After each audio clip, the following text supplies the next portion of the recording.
तो हेलो दोस्तों, स्वागत है आपका हमारे यूट्यूब चैनल पर। तो दोस्तों आज हम सीडीपी का मोस्ट इम्पोर्टेंट प्रश्न करने जा रहे हैं जो कोहलर और पियाजे से है, जो बार बार प्रश्न पूछे जाते हैं। ये रहा क्वेश्चन नंबर फर्स्ट। पियाजे के अनुसार 0 से 2 वर्ष की अवस्था को क्या कहते हैं? ऑप्शन नंबर ए संवेदी गत्यात्मक अवस्था, ऑप्शन नंबर बी पूर्व संक्रियात्मक अवस्था, ऑप्शन नंबर सी ठोस संक्रियात्मक अवस्था या ऑप्शन नंबर डी औपचारिक संक्रियात्मक अवस्था। तो बताइए पियाजे के अनुसार 0 से 2 वर्ष की अवस्था को क्या कहते हैं? तो इसका राइट आंसर होगा ऑप्शन नंबर ए संवेदी गत्यात्मक अवस्था। इस अवस्था में बच्चा इंद्रियों और गति से सीखता है तथा वस्तु स्थायित्व विकसित करता है। Option number A is right answer.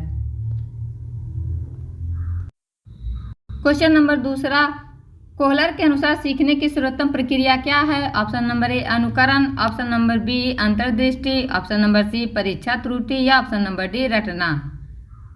बताइए कोहलर के अनुसार सीखने की सर्वोत्तम प्रक्रिया क्या है? तो इसका राइट आंसर होगा ऑप्शन नंबर बी अंतर्दृष्टि। कोहलर ने कहा कि समस्या को समझकर अचानक हल निकालना ही वास्तविक सीखना है, तो इसलिए इसका राइट आंसर होगा option number B. Question number तीसरा, पियाजे के अनुसार 2 से 7 वर्ष की अवस्था को क्या कहा जाता है? ऑप्शन ए संवेदी गत्यात्मक अवस्था, ऑप्शन नंबर बी ठोस संक्रियात्मक अवस्था, ऑप्शन नंबर सी पूर्व संक्रियात्मक अवस्था या ऑप्शन नंबर डी औपचारिक क्रियात्मक अवस्था। तो बताइए पियाजे के अनुसार 2 से 7 वर्ष की अवस्था को क्या कहा जाता है? तो यह कहा जाता है पूर्व संक्रियात्मक अवस्था। Option number C is right answer. इस अवस्था में बच्चा प्रतीकों और भाषा का प्रयोग करता है, लेकिन सोच जो उसकी होती है वो आत्म केंद्रित होती है। तो इसका राइट आंसर होगा option number C. Question number 4, Kohler ने अपने प्रयोग किस प्राणी पर किए? ऑप्शन ए कुत्ते पर, ऑप्शन बी मुर्गी पर, ऑप्शन सी बंदर पर या ऑप्शन नंबर डी खरगोश पर। तो कोहलर ने किस पर प्रयोग किया था? तो उन्होंने बंदर पर प्रयोग किया था। तो इसका राइट आंसर होगा ऑप्शन नंबर सी। उन्होंने बंदर पर प्रयोग कर यह सिद्ध किया कि सीखना अचानक अंतर्दृष्टि से होता है। तो इसका राइट आंसर होगा option number C. Question number 5, पियाजे के अनुसार 7 से 11 वर्ष की अवस्था की मुख्य विशेषता क्या है? ऑप्शन ए अमूर्त चिंतन, ऑप्शन बी संरक्षण की अवधारणा, ऑप्शन सी भाषा विकास या ऑप्शन नंबर डी आत्म केंद्रीयता। तो बताइए पियाजे के अनुसार 7 से 11 वर्ष की अवस्था के जो बच्चे होते हैं उनकी क्या विशेषता होती है? तो उनकी होती है संरक्षण की अवधारणा। Option number B is right answer. इस अवस्था में बच्चा जो है समझता है वस्तु का आकार बदलने पर भी मात्रा समान रहती है। Option number B is right answer. Question number 6, Kohler ने सुल्तान नामक बंदर से क्या सिद्ध किया? ऑप्शन ए अनुकरण से सीखना, ऑप्शन बी अंतर्दृष्टि से समस्या हल करना, ऑप्शन सी दंड से सीखना या ऑप्शन नंबर डी अभ्यास से सीखना। तो बताइए कोहलर ने सुल्तान नामक बंदर से क्या सिद्ध किया था? तो अंतर्दृष्टि से समस्या हल करना। सुल्तान ने छड़ी जोड़कर केले निकालने की समस्या अचानक हल कर ली थी। तो इसका राइट आंसर होगा option number B. Question number 7, पियाजे के अनुसार 11 वर्ष के बाद बच्चा किस अवस्था में पहुंचता है?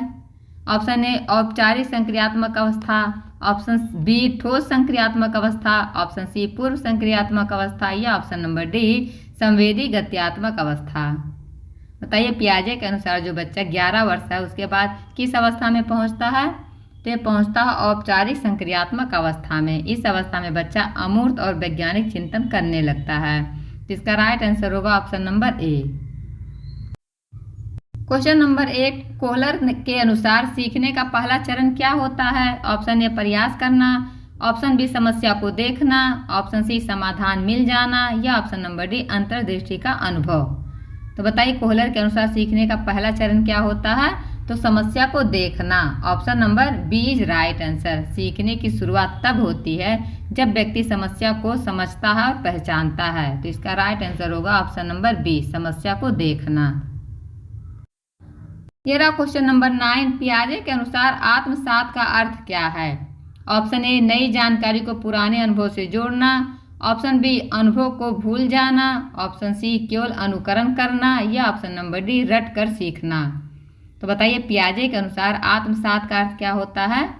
तो नई जानकारी को पुराने अनुभव से जोड़ना। Option number A is right answer. बच्चा नए अनुभवों को पुराने ज्ञान संरचना में ढालता है। Option number A is right answer.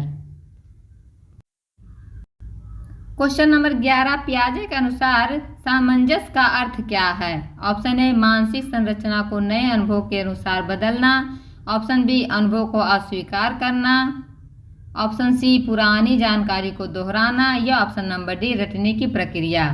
तो बताइए, पियाजे के अनुसार सामंजस्य का अर्थ क्या होता है? तो मानसिक संरचना को नए अनुभव के अनुसार बदलना। सामंजस्य बच्चा नई जानकारी को अपनाकर मानसिक ढांचे में बदलता है। तो इसका राइट आंसर होगा option number A. Question number 12, Kohler के अनुसार अंतर्दृष्टि किससे उत्पन्न होती है? ऑप्शन ए गहरी सोच और समस्या की संपूर्ण स्थिति को देखने से, या ऑप्शन नंबर बी केवल अभ्यास से, ऑप्शन नंबर सी रटने से, या ऑप्शन नंबर डी अनुकरण से। तो बताइए, कोहलर के अनुसार जो अंतर्दृष्टि कैसे उत्पन्न होती है? तो गहरी सोच और समस्या की संपूर्ण स्थिति को देखने से। Option number A is right answer. समस्या का संपूर्ण आकलन करने पर अचानक समाधान सूझता है। तो इसका राइट आंसर होगा option number A. Question number 13, पियाजे के अनुसार पूर्व संक्रियात्मक अवस्था में सोच कैसी होती है? ऑप्शन ए तार्किक और ठोस होती है, ऑप्शन बी अमूर्त और वैज्ञानिक, ऑप्शन सी आत्म केंद्रीय और प्रतीकात्मक, या ऑप्शन नंबर डी सार्वभौमिक और विवेकपूर्ण। तो बताइए, पियाजे के अनुसार जो पूर्व संक्रियात्मक अवस्था होती है उसमें सोच कैसी होती है? तो होती है आत्म केंद्रीय और प्रतीकात्मक।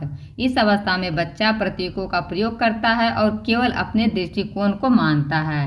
तो इसका राइट आंसर होगा option number C. Question number 14, Kohler के सिद्धांत को किस नाम से जाना जाता है? ऑप्शन ए गेस्टाल्ट अधिगम सिद्धांत, ऑप्शन नंबर बी परीक्षण त्रुटि सिद्धांत, ऑप्शन नंबर सी शास्त्रीय अनुबंधन सिद्धांत, या ऑप्शन नंबर डी प्रचालन अनुबंधन सिद्धांत। बताइए, कोहलर के सिद्धांत को किस नाम से जाना जाता है? तो ये गेस्टाल्ट अधिगम सिद्धांत के नाम से जाना जाता है। कोहलर का सिद्धांत गेस्टाल्ट मनोविज्ञान पर आधारित है।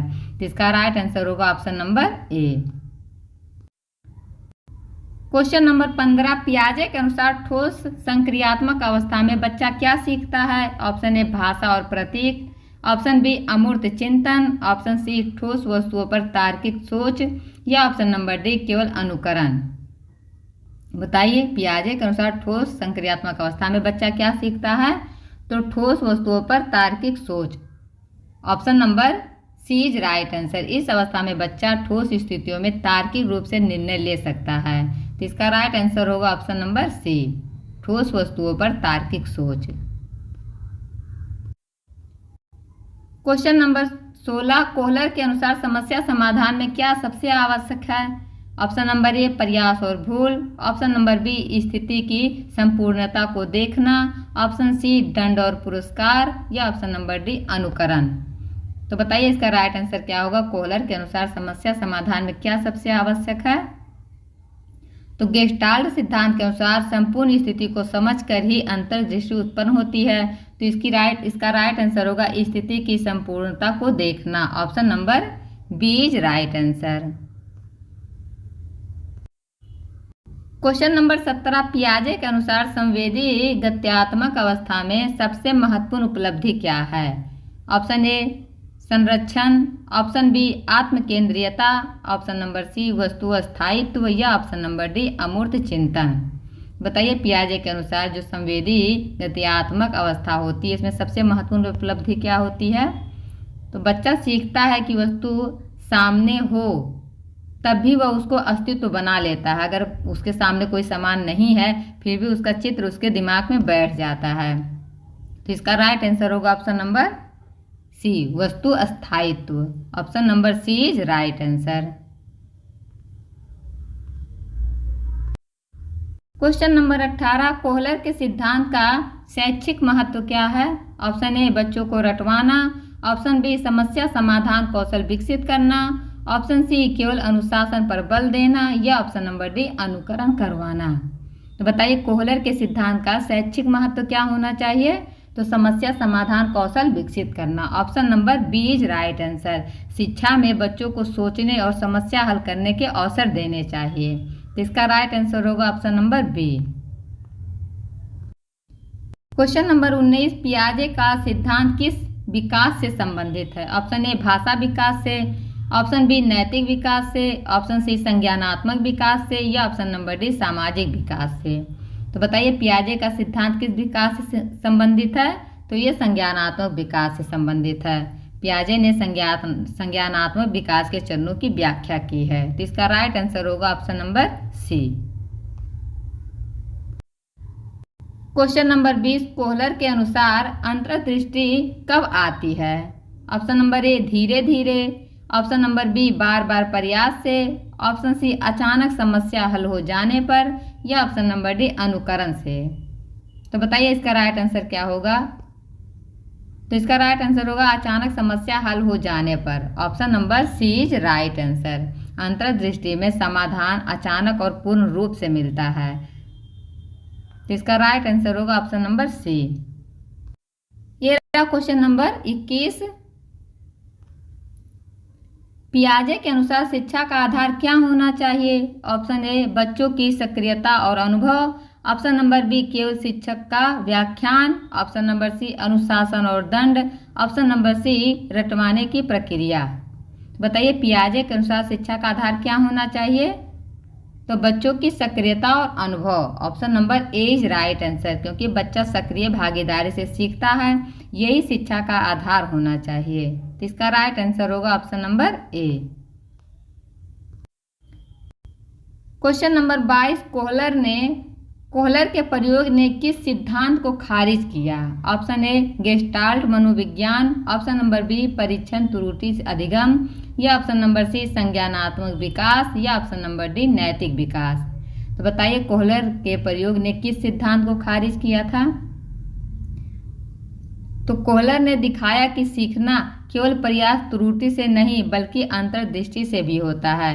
तो इसका राइट आंसर होगा ऑप्शन नंबर बी परीक्षण त्रुटि अधिगम। Option number B is right answer. Question number 23, पियाजे के अनुसार पूर्व संक्रियात्मक अवस्था में बच्चा किस सोच में रहता है? ऑप्शन ए अमूर्त, ऑप्शन नंबर बी तार्किक, ऑप्शन नंबर सी आत्म केंद्रीय, या ऑप्शन नंबर डी वैज्ञानिक। तो बताइए पियाजे के अनुसार पूर्व संक्रियात्मक अवस्था में बच्चा किस सोच में रहता है? तो इस अवस्था में बच्चा अपने दृष्टिकोण को सबसे सही मानता है। तो इसका राइट आंसर होगा ऑप्शन नंबर सी आत्म केंद्रीय। Option number C is right answer. Question number 24, Kohler के अनुसार अंतर्दृष्टि अधिगम की विशेषता क्या है? ऑप्शन ए समाधान धीरे धीरे मिलता है, ऑप्शन बी समाधान अचानक मिलता है, ऑप्शन सी समाधान रटकर याद होता है, या ऑप्शन नंबर डी समाधान अनुकरण से आता है। तो बताइए इसका राइट आंसर क्या होगा? अंतर्दृष्टि में सीखना अचानक और पूर्ण होता है। तो इसका राइट आंसर होगा ऑप्शन नंबर बी समाधान अचानक मिलता है। Option number B is right answer. Question number 25, पियाजे के अनुसार सामंजस्य का शैक्षिक महत्व क्या है? ऑप्शन ए बच्चों की नई परिस्थितियों में ढालने की क्षमता मिलती है, ऑप्शन नंबर बी बच्चे केवल रटते हैं, ऑप्शन सी बच्चे केवल अनुकरण करते हैं, या ऑप्शन नंबर डी बच्चे केवल भूलते हैं। तो बताइए इसका राइट आंसर क्या होगा? तो बच्चे की नई परिस्थितियों में ढालने की क्षमता मिलती है। सामंजस्य से बच्चा अपने ज्ञान को परिस्थितियों के अनुसार बदल लेता है। तो इसका राइट आंसर होगा option number A. Question number 28, Kohler के अनुसार अंतर्दृष्टि अधिगम में क्या जरूरी है?